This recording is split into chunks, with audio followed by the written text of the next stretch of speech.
Hi! Look, it's Hello, us. guys.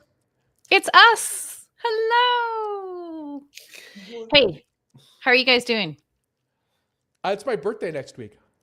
Is it? Are you Yeah, turning? I've decided I'm going to start saying, I'm going to start saying levels when saying my age. So, because 56 levels sounds a lot cooler than 56 years old. When do you get to the boss battle? Yeah, strangely, in this game, you never do. You just go up and then you kind of start going back down No, levels. Like, that's for wives. yeah. Oh God. I was going to say the strange part is that there's just when you hit the top level, you never even know when you hit the top level. You just start going down. It just starts Going down. And then I had a realization today. Arguing with my wife is like reading a software license agreement. In the end, you just have to click I agree. I live up above like a big field, and there's always birds down on the field. I'm just looking at them right now, and there's a whole bunch of crows down there. Did you guys know that there's this part, or like not a breed, but like a type of crow where they stick together in like little groups like this for their entire lives, speaking of mating, and they're always stuck together like this for the rest of their lives.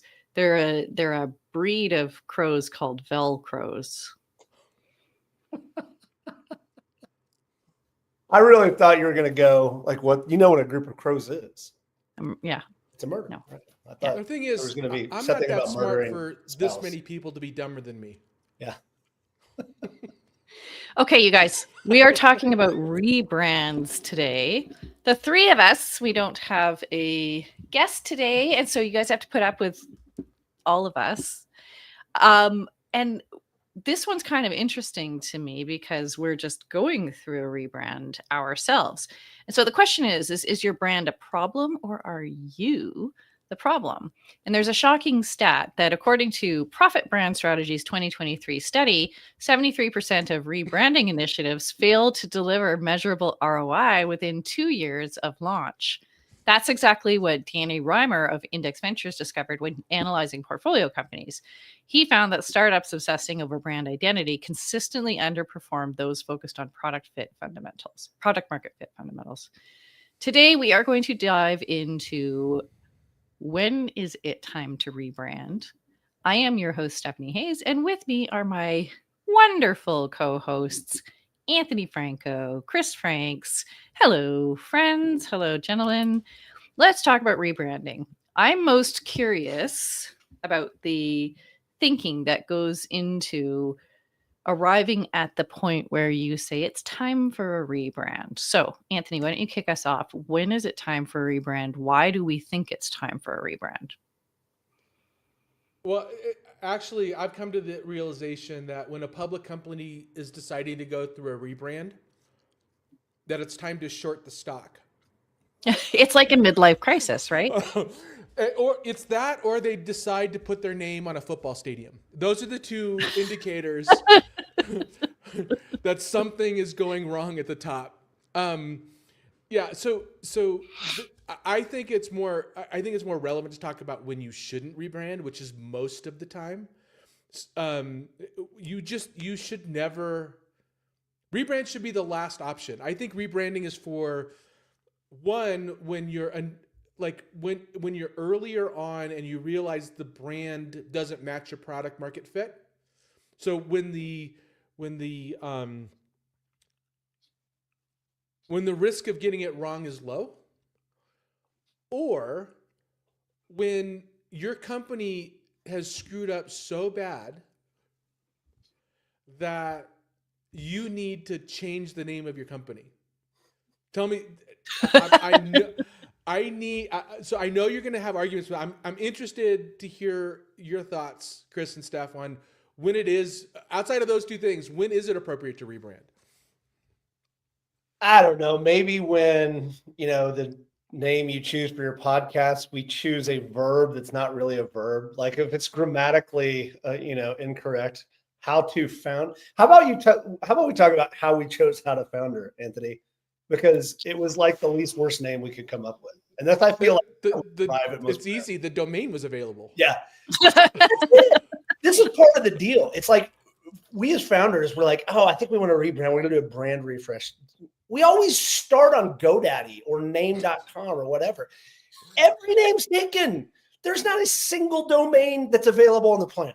I mean, okay, but that's unless you raise initial. $1 million to just buy hello.ai, unless hello.com, unless you actually raise a whole bunch of money just for the domain. You're right.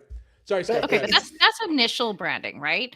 Yep. But rebranding, when does it make sense? I'm going to weigh in here because we are going through a rebrand right now with one of my businesses. I bought that business 2 years ago, and it had a long history. It had been around since 2014, and it was a personal brand.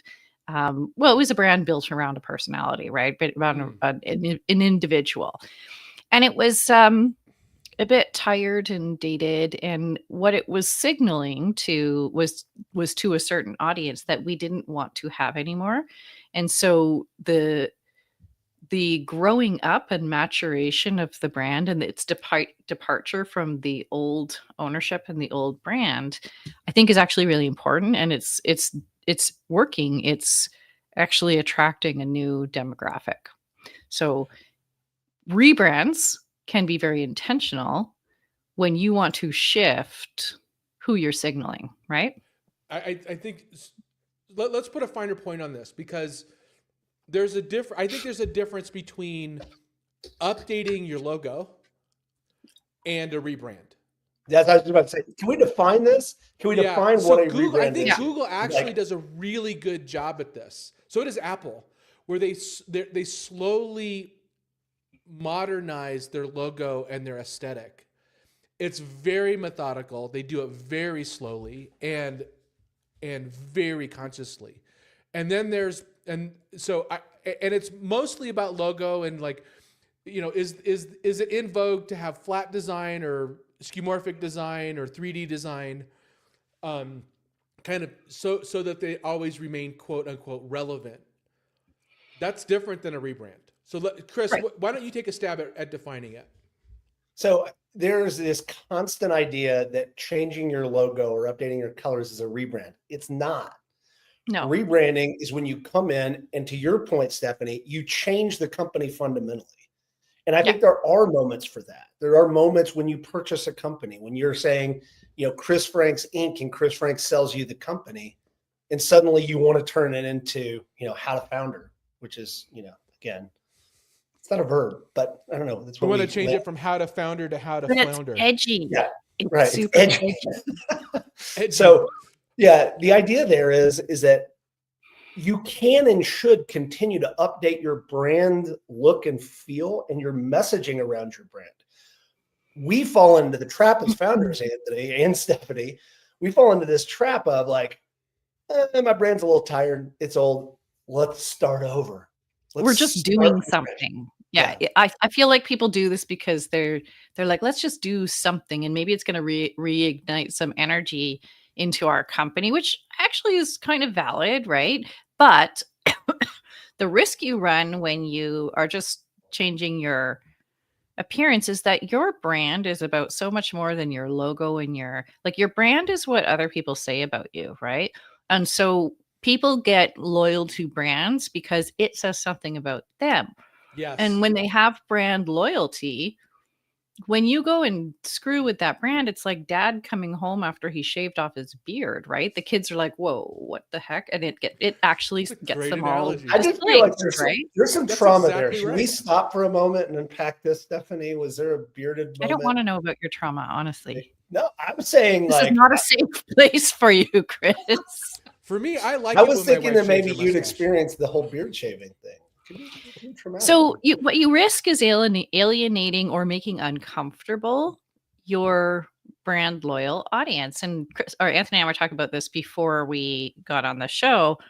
We're a Toyota family, right? Partially because we only have limited options up here, and that's the best option. But Toyota's like for us a great brand, good solid, investment. Not an investment, but if you're going to pay for a car, it's a good one to pay for. And the year I bought my car, they all of a sudden decided they were going to make like running shoe cars, and they were all like sleeked out and everything. And that's not what I loved about the Toyota brand. I loved their blocky, like just they had a different style, and Toyota always had that nice sort of like blocky style. And I have this car that I bought that year, and it's so mainstream, like it looks so sleeked out and not Toyota. And so I always had a bit of a problem with that because it felt like a departure for me, and I felt like I didn't belong to this little loyal brand community that I had been part of. So you risk alienating your loyal followers when you rebrand. And I think you should take it more seriously than a lot of people think that you have to.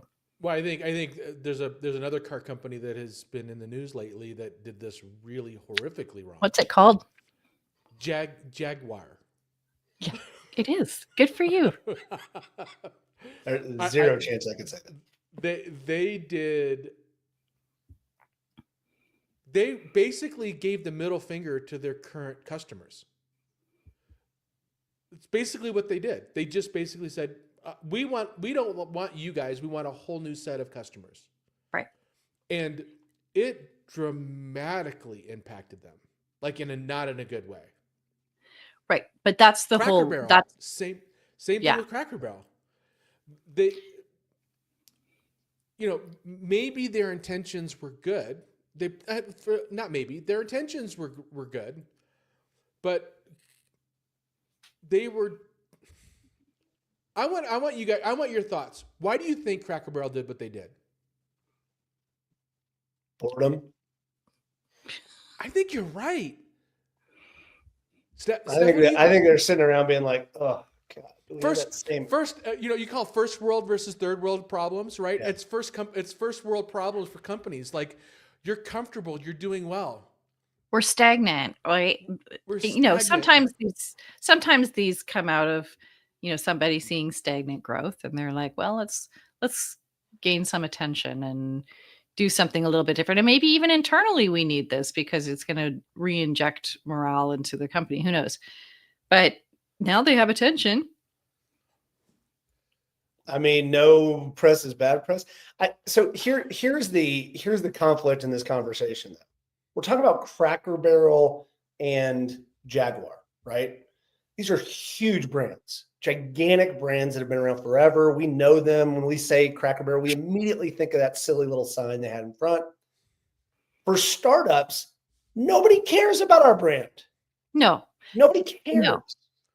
No. So, Anthony, like, to what point to what point along the way, and I'm interested because you've done so much branding around startups, like, can you rebrand completely free for like the first year or maybe 2 years of a startup? Not when do people actually start caring? Yeah, not completely free. But there is something known as brand equity. Like Stephanie said, you get to know that company.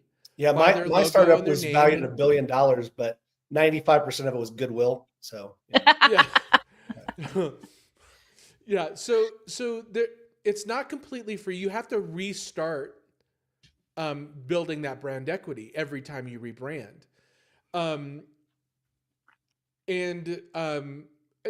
Even if it's in a group of 100 customers, like, rebranding is a problem. Also, rebranding is a distraction for the leadership team.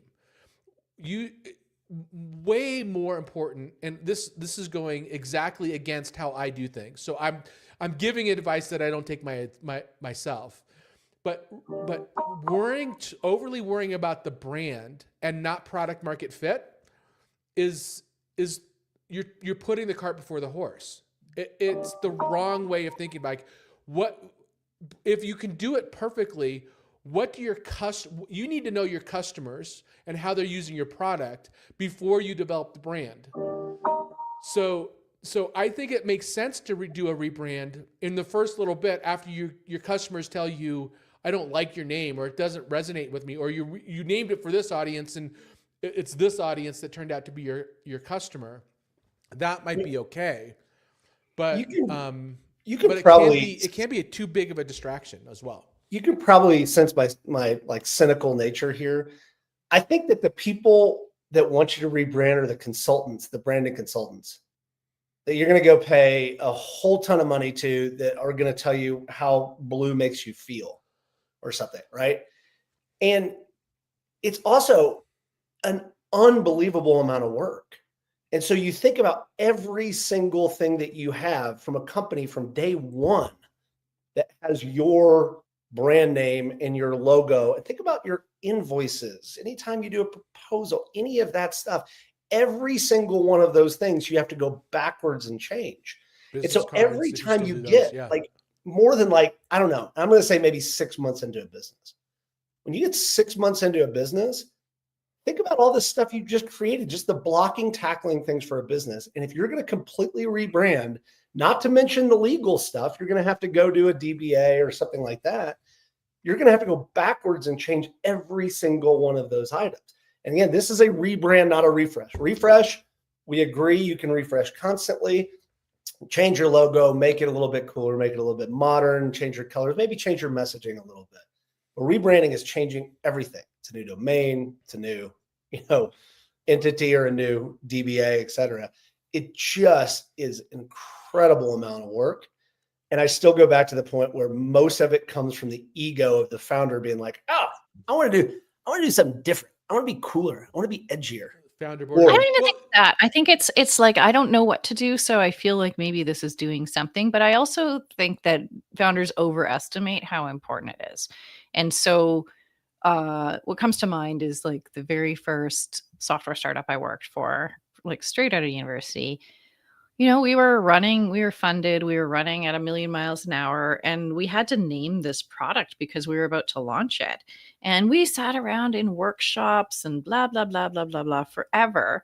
And finally, our marketing manager, she's just like, fuck it. I'm just opening up the dictionary and I'm going to choose a word. And we did. She just closed her eyes, pointed to a word, and she's like, that's what it's going to be.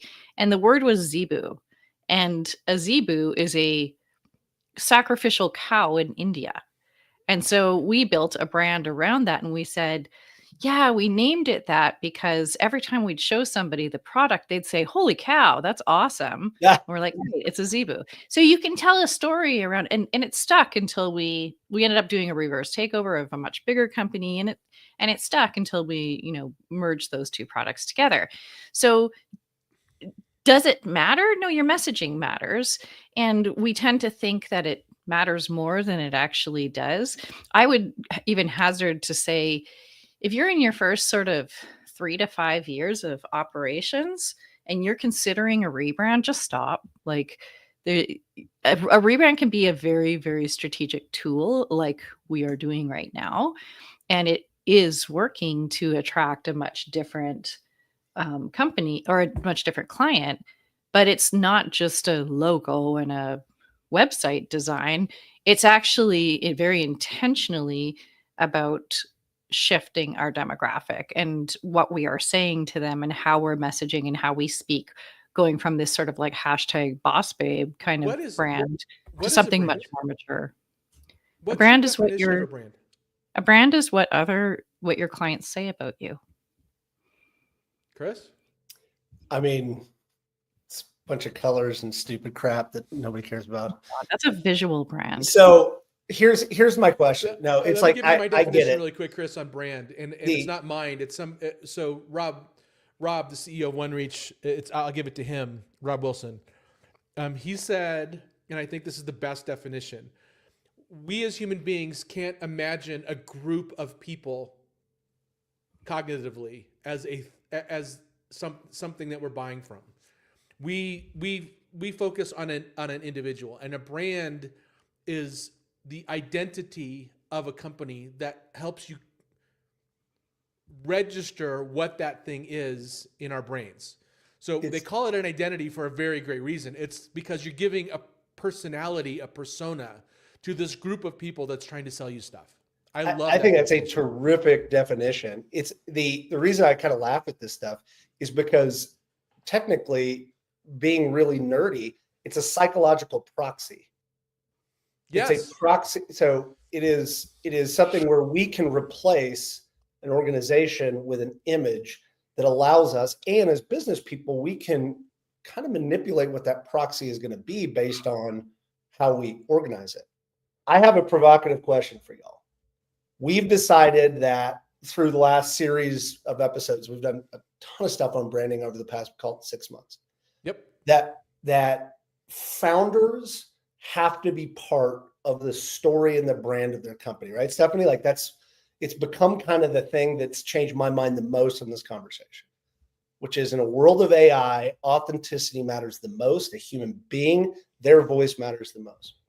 And so here's my provocative question. Let's assume for a second, you as a founder, a multi-time founder, this is a direct question to you two.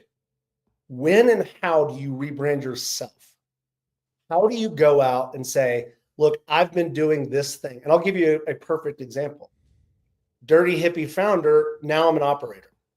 I'm going into a company as a CEO. It's a different thing. And how I present myself, and I haven't created any content or done much stuff online, but how I now project myself is a representation of a company, not just me saying silly stuff online that's going to make other founders laugh. So both we've of talked you, a lot about, we've had several conversations and guests on to talk about personal branding and how to do it. What you're asking is rebranding. Like, when do you change and how? You don't change, you evolve. You from a personal branding perspective. What? My wife, I keep telling her, I'm not changing, I'm evolving.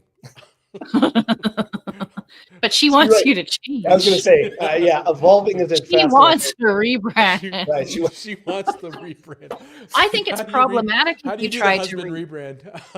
I think it's problematic if you try to rebrand your personal brand. I think it has to be an evolution. I think it's like, oh my gosh, I've discovered this new thing and I'm really interested. I'm really excited for this next, part of my journey. I think that's different, right? Like I do think it's different. And I think people attach to you and will follow you along wherever you go. I have people who have been following me forever and they've watched me go from a focus on this to a focus on that, but it's just an evolution. I do think that's different. And I think when you rebrand your personal brand and try to just be something totally else, it becomes inauthentic. And you start to fall, like your followers start to fall off because they're like, I don't know you anymore. So it really has to be an evolution. What do you argue think? with me? Yeah, so trying to take myself out of it. Like if I saw somebody online that was, that completely switched careers at age 40, and instead of being a real estate broker, they're now Zookeeper. a zoo or the AI guy, right? I'm now an AI. You're like, how many people have we seen online that've done that in the past, year? Wait a second. You never touted yourself as even being technical. Now you want me to believe that you made this. If they come by it honestly and they're like, oh my God, I got into this AI stuff and holy shit, I'm just really like discovering, like I have an aptitude for it. And I've built this tool that is, leveraging AI for the real estate market. Like then that connection point makes sense. And I think that same disconnect happens when companies rebrand. It's like, wait a minute, you were this. And right. Now unless it's you're intentional. This. It can be very intentional, right? Jaguar. And slow. Yeah. Jaguar went at it with a strategic intent to actually attract a new audience. Here's where I think it's easy, and here's where I think it's and hard. alienated their existing Right, audience. but that was Same with Cracker intentional. Barrel. Yeah, it was Yeah, intentional. but that was Yep. intentional. Yeah. Yep. Well, also because probably they're like, look, our average, current user is 96 years old, so they're going to be dead soon. So probably should That's go a good for reason to younger. rebrand. There are some If sexy your Jaguars. customer base is getting older and you're not bringing on new customers, that may have been what Jaguar's 100% rationale that's was, what right? Yeah. And that's, I mean, strategically, you'll see this with brands that start to age out. You'll see them go young. Like you'll see that happen throughout. So Yeah, so I want to finish that thought though, Chris. There's a circumstance by which old becomes new again. retro There is cool. Yeah. I'm still waiting for retro that to happen cool. with me, Anthony. I'm still waiting to become cool again. It's not. Yeah, it doesn't happen for people, but it absolutely happens for brands. I felt personally insulted when Pepsi rebranded. And I don't even like Pepsi. Like I don't drink Pepsi, but I'm like, no, that's not who you are. And even Coke did it like in the 80s or 90s or something. And I'm like, what is this? Like your loyal following actually feels offended, and displaced. So, and again, this is a little bit of a straw man because we're talking about these huge brands.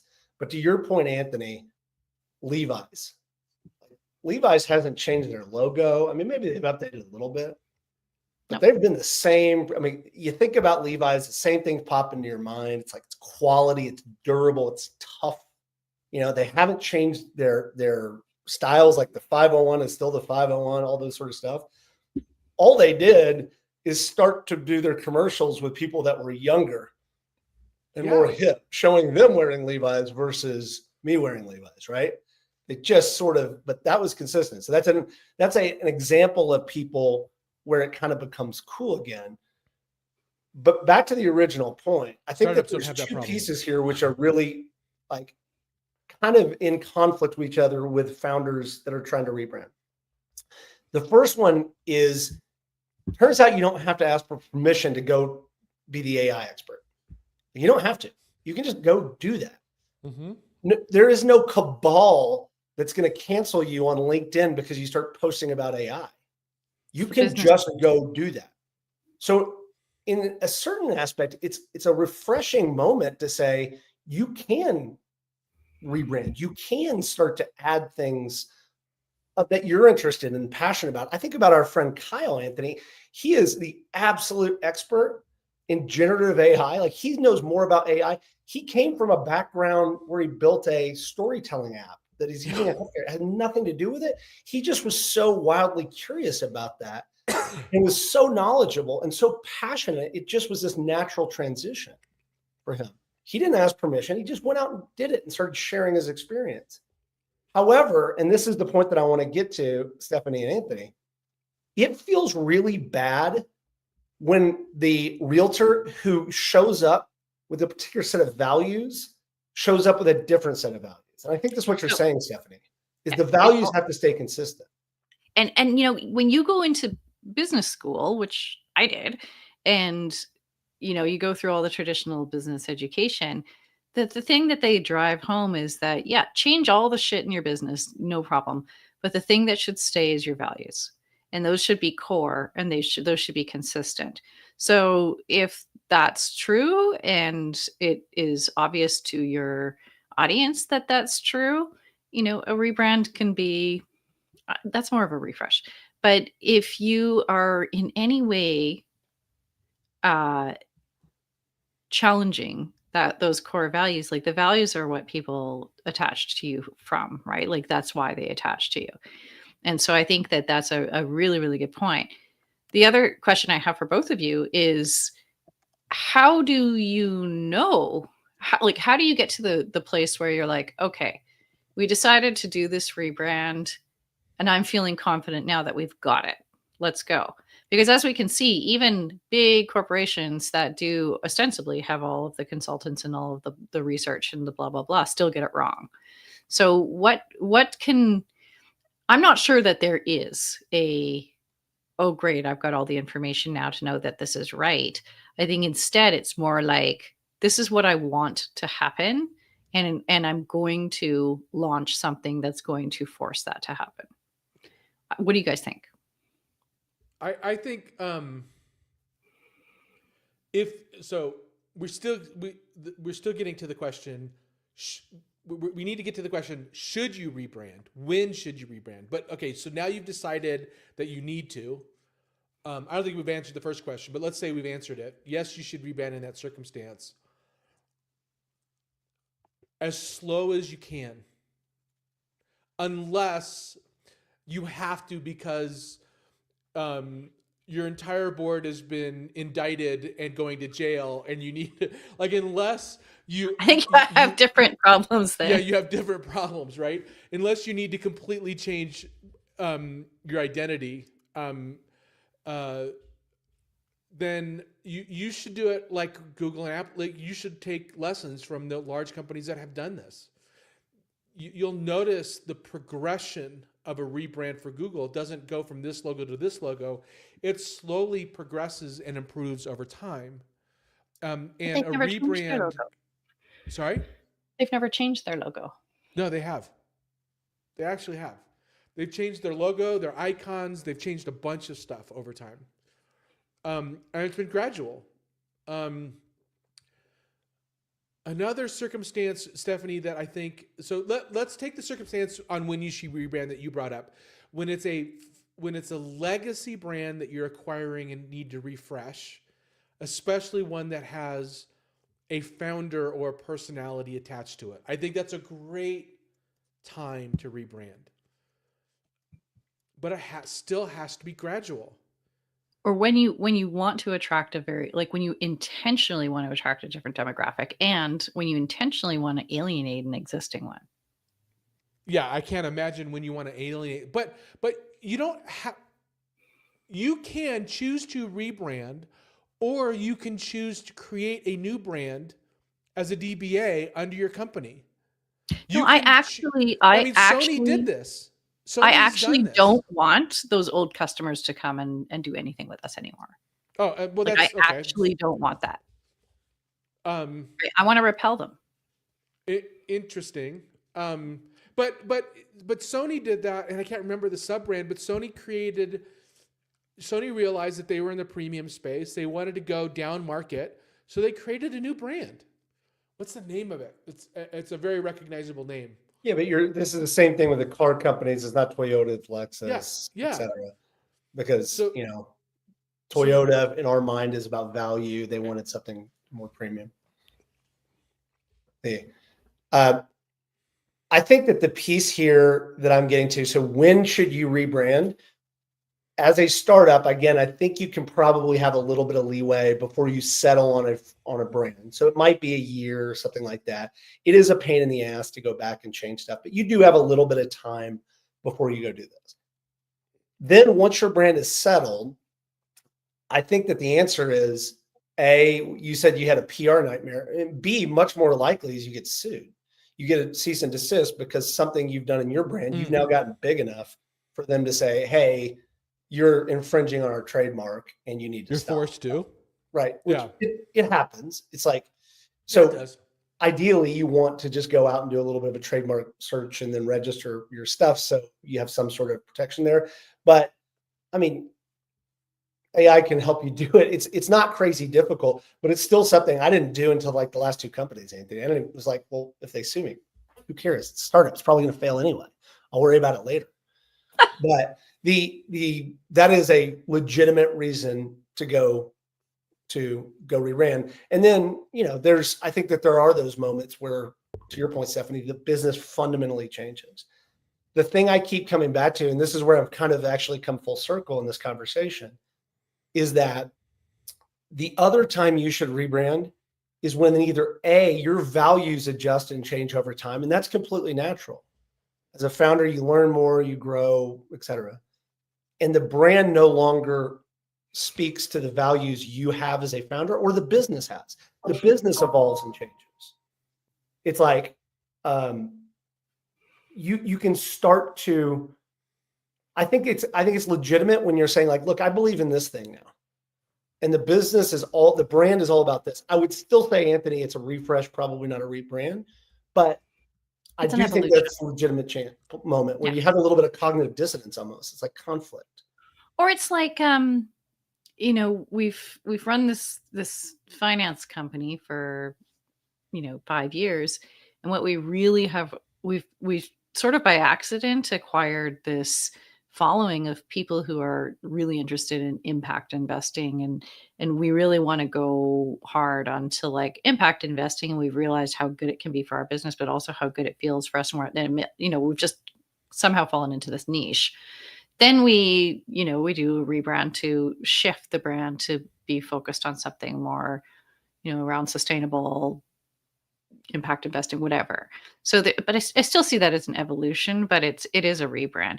But I think like the other thing to think about is what's involved in a rebrand. Like people think about it as a new visual brand, but actually you could rebrand without touching your visual brand. You could like completely shift the way you show up in the marketplace, and through really subtle, like interesting tactics. It was funny Agree? because with the early part of this conversation, you said I was disappointed in the Toyota brand when they changed how they design their cars, which is their product. But you're like, I didn't like their brand anymore. I was like, well, wait, it was still the Toyota. Like it was, you know, still the same. It goes back to that identity. Right. It's How the many people identity. have you known that have started selling Amway products and now you don't like them anymore?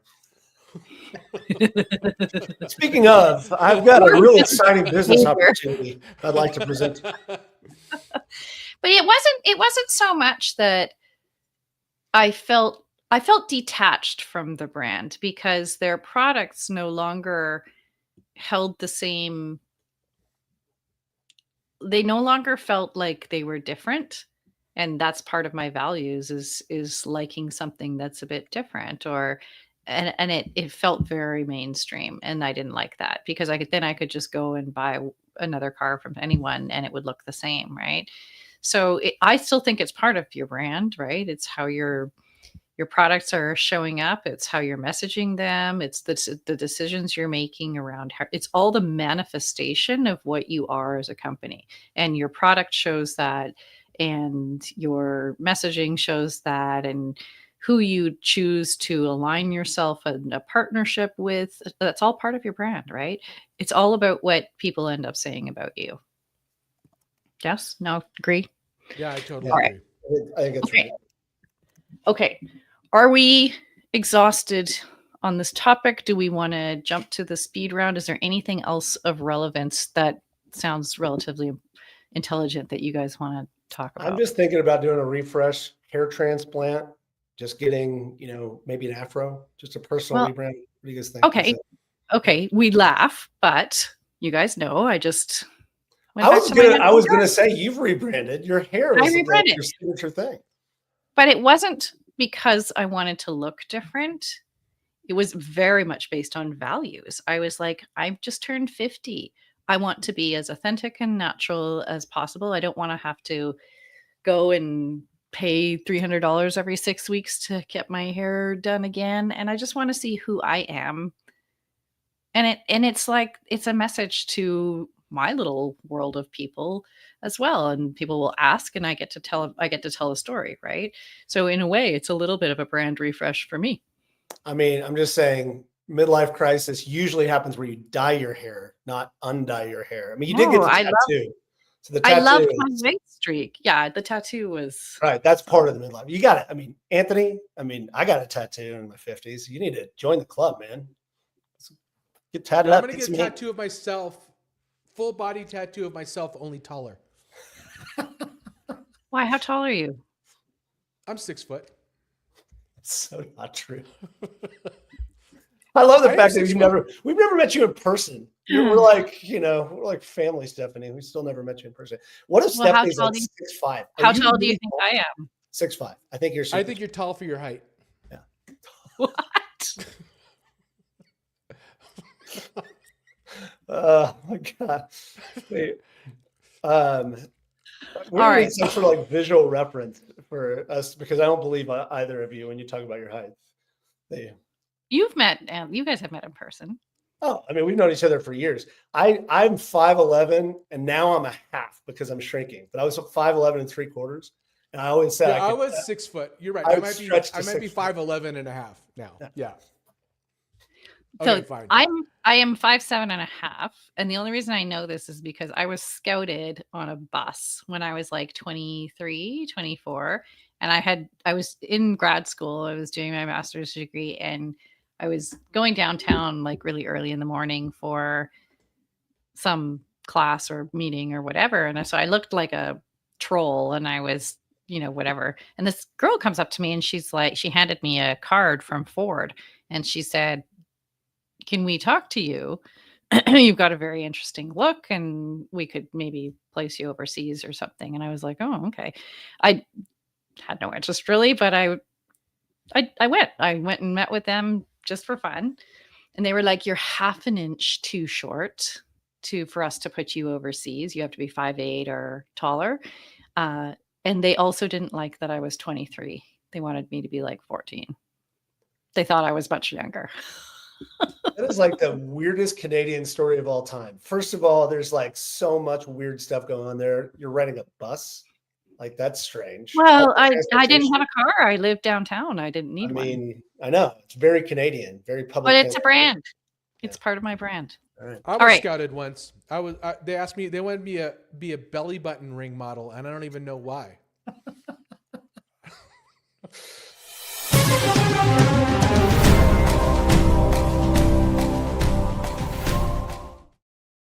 Well done on the transition. That could have gone downhill. Cleanse the palate. Yeah, I appreciate that. After that imagery. Yeah, good hosting duties right there. Like I'll show you. This little Anthony on a ring going. Okay, gentlemen, rebrand now while revenue is strong, or wait until you hit a growth plateau. I'm assuming you're going to answer first, Anthony, and then I'll answer second. Is that how you want to do this, Stephanie? I'm anti-rebrand, so neither. I would say rebrand as early as you possibly can if you're going to need to. Change your brand before entering new market, or establish presence first and then rebrand? Before. Yeah, before. Rebrand during competitor crisis to gain advantage, or avoid market confusion? Avoid market confusion. Avoid. A little market confusions can go a long way. Full rebrand with agency, or gradual internal brand evolution? Not only am I anti-rebrand, I'm anti-agency. Didn't you run an agency? Not a branding agency, not a marketing agency. If you have to hire an agent, if you have to rebrand, do it with an agency. I'm 100% for agencies. I'd like to take this opportunity to announce the Chris Frank's branding agency that is now. It's going to be launching very soon, so just call me. Rebrand to distance from controversy, or weather the storm with your current brand? That's a big depends. That's a huge depends. I'm just imagining a large pair of adult diapers when you say it's a large pair. It's a huge thing. It depends. It depends on the level of the crisis, I think. I mean, to your point, Anthony, if it's a PR nightmare or there's legal stuff, you should strongly consider it. Yeah. Weirdly, I have all this background in understanding the adult incontinence market. Of course you do. One of us on the call, pretty much has done some sort of research in a startup. I think Stephanie's full of crap. Well, good thing I have my depends. Okay, founder fundamentals. Did anybody take notes? I did. So we started by saying, what is a brand? It's all the things, including your product and your product design. We talked about that with Toyota. When do you rebrand? When the business changes, when a legacy brand needs a refresh, when it's about something different. It's always about the customer. Don't make the brand about yourself. And it's, to your point, Stephanie, it's when you actively want to repel customers, when you want to change it to get a completely new demographic, completely new approach. When is it likely that you'll need to rebrand when you get sued or you have a PR nightmare? That does happen, right? Like the trademark thing, it's not sued. People just tell you to cease and desist. You have to go do that. The other larger part of the conversation, it's about your values. A brand should be a reflection of your business's values. If those values change and adjust over time, it is not only appropriate, it is likely you should start to evolve your brand. Whether or not that goes into an entirely new refresh depends on the strength and the conflict between those values. Anthony, did I miss anything? I think you nailed it, Chris. All right. Deep dive resources. We have Building Strong Brands by David Acker and The Brand Gap by Marty Neumeier. You guys, great conversation today. And thank you for bringing your full and present selves to the conversation. It was highly intelligent as per usual. And for all of you listening, thank you so much for listening. Please be sure to visit us at howtofounder.com, even though it's not a verb, where you can connect with us on LinkedIn and subscribe to YouTube, Apple Podcasts, and Spotify channels. And remember, you are the pioneer of economic prosperity. And we're so grateful for you being with us along the way and tolerating us on this show. All right. We'll see you guys on Monday.